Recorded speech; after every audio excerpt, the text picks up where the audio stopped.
And welcome to another episode of What's New in DMT. So these are two features that I forgot to mention in the previous general video where they should have belonged. But yeah, so this comes separate now. So it's minor things, if you will, but I think nevertheless useful.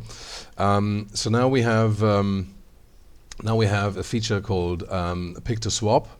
So I'm just gonna select this here, which is our chosen default, and if you right click on it, you can go pick to swap, and then the color picker appears, and then you pick something else that you want to swap it with and confirm, and then you swap these colors. And that's pretty straightforward.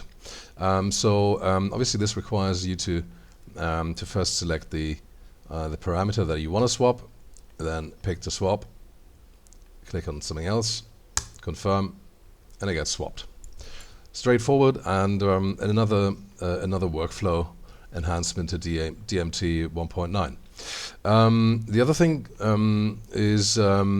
is pick to group, or I call it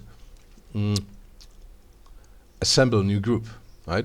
So this is for the moment this is confined to parameters only, but let's go ahead.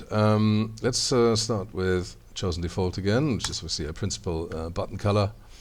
And if we now go assemble to new group, we can add parameters that I want to include in the new group. Let's use this again. This is retro display green, as far as I understand it.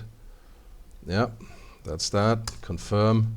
Then we keep picking, and just for the sake of this demo, we're just going to use the chosen record. And what else can we do? Yeah.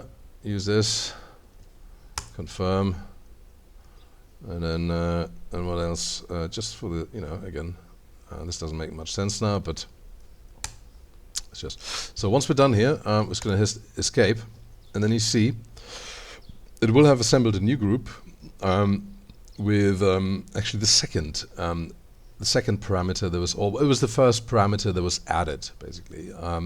I might just change this around, but actually, it doesn't make an awful lot of sense to keep this default naming here. I would rename it now, but as you can see, this is pretty straightforward to build groups now, and I might just add the ability to instead of clicking parameters to build a new group, to nest them. To nest existing groups, so that would involve obviously picking groups. Yeah, but that remains to be seen. I'll probably add this in the next couple of days, but yeah. So these two workflow enhancements for you. Thanks for watching, and keep theming.